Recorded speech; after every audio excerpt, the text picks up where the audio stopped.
Welcome to the video.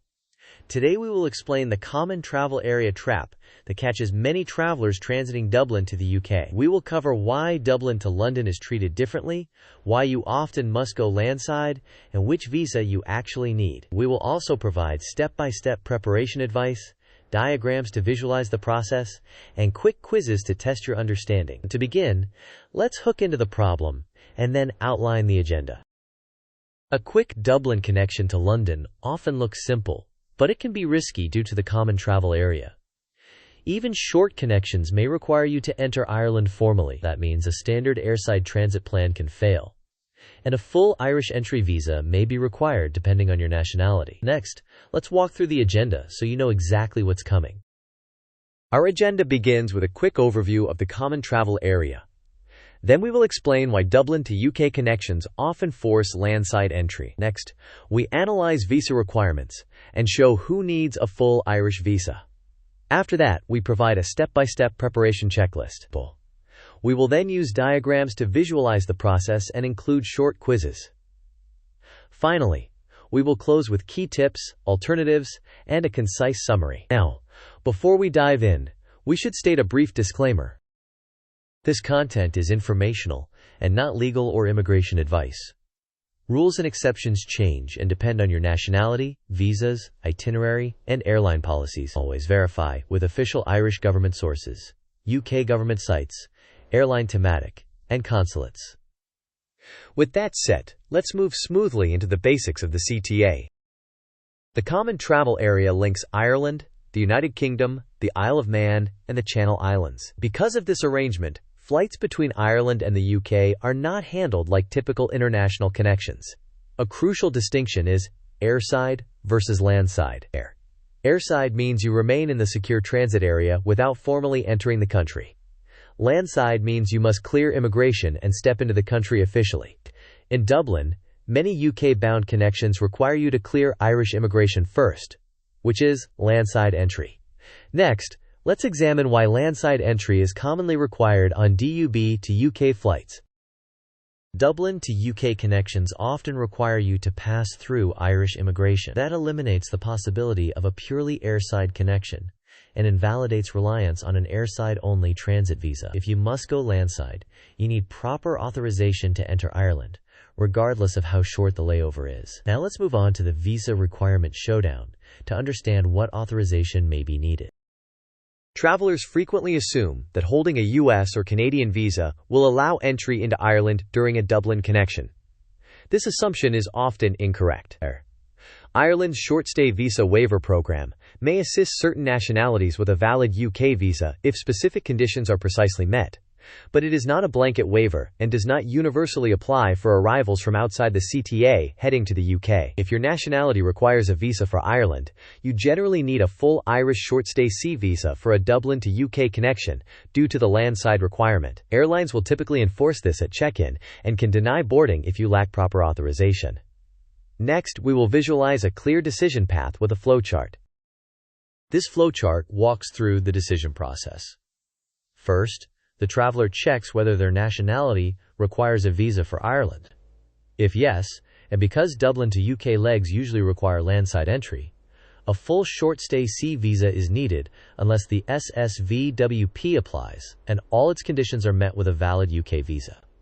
If the traveler cannot meet these conditions and lacks the correct visa, the airline may deny boarding at origin. If the traveler is not continuing to the UK or the connection remains airside, then standard Ireland entry or airside transit rules apply instead. Now, let's ground this with a real-world case study. Consider an Indian national holding a valid US visa who is booked from Toronto to Dublin to London Heathrow. Due to the likely landside immigration requirement in Dublin, this traveler generally needs a full Irish short-stay C visa to clear Irish immigration. The US visa alone does not grant entry to Ireland. Consequently, airline staff in Toronto would likely deny boarding if the traveler lacks the proper Irish authorization. Next, we will outline a step-by-step preparation checklist to avoid this situation. To prepare, first confirm via official Irish government resources whether your nationality needs an Irish visa. Then verify with your airline or use Thematic to confirm whether your Dublin to UK connection will be landside. If you need a visa, apply for the Irish short-stay C visa well in advance, allowing sufficient processing time. Only consider the SSVWP if you have a valid UK visa and meet every listed condition. Build in extra layover time to clear immigration and security. If you cannot obtain the Irish visa in time, consider alternative routes that avoid Dublin. Next, let's view how the journey unfolds with a sequence diagram. The sequence diagram shows the operational reality. At airline check-in, your documents are validated against requirements. If you lack Irish authorization for a landside Dublin to UK connection, boarding is denied immediately. If your documents are in order, you fly to Dublin, pass Irish immigration, proceed through security, and board the UK-bound flight. Upon arrival in the UK, you face UK border checks based on your UK entry status. This visualization emphasizes that the first checkpoint is often the airline, and failure to meet requirements can stop the trip before it begins. Next, we will time-box your preparation with a planning timeline. This timeline suggests an ideal preparation window. At around 10 weeks prior, research requirements and possible routings. Around 8 weeks out, if a visa is required, submit the Irish short-stay C visa application. 6 weeks out, confirm tickets with longer Dublin layovers. 4 weeks out, only consider SSVWP if you are truly eligible. 2 weeks out, reconfirm requirements with the airline. 48 hours before departure, complete online check-in, and ensure your documents are in order. On travel day, arrive early with printed confirmations. Now, let's test your understanding with a quick quiz. Quiz time. The question is, an Indian national with a valid US visa is connecting from Toronto to Dublin to London with a 2-hour layover in Dublin.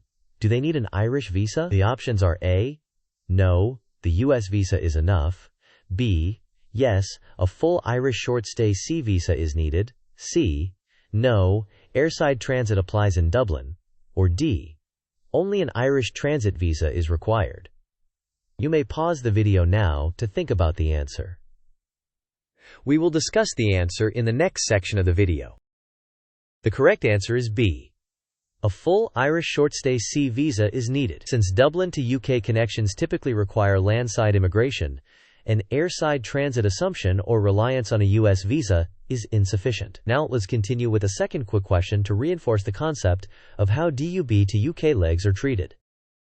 Our second question asks how a Dublin to London connection is generally treated for immigration. The options are A, standard international airside transit; B, part of the common travel area often requiring landside entry in Ireland first; C, a domestic UK flight; or D, a Schengen to Schengen transfer. You may pause the video now to think about the answer.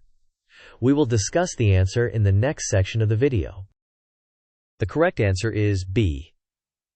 Dublin to London is within the common travel area context, and travelers are often funneled through Irish immigration first. This means landside entry in Ireland is commonly required. Now, let's move on to some pro tips and alternatives to keep your trip running smoothly. Key takeaways. First, assume landside for Dublin to UK connections. Second, verify requirements using official sources and airline Thematic before booking. Third, if you need a visa, apply early for the Irish short-stay C.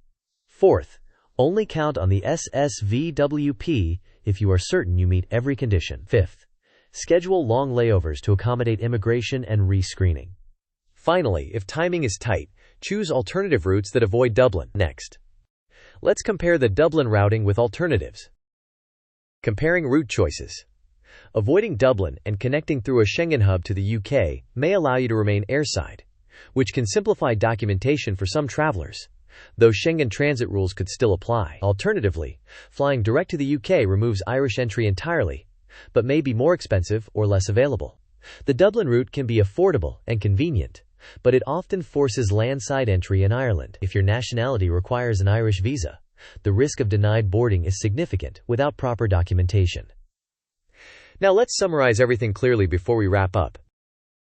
In summary, Dublin to UK connections are frequently landside because of the common travel area context. If your nationality requires an Irish visa, you generally need a full Irish short-stay C visa.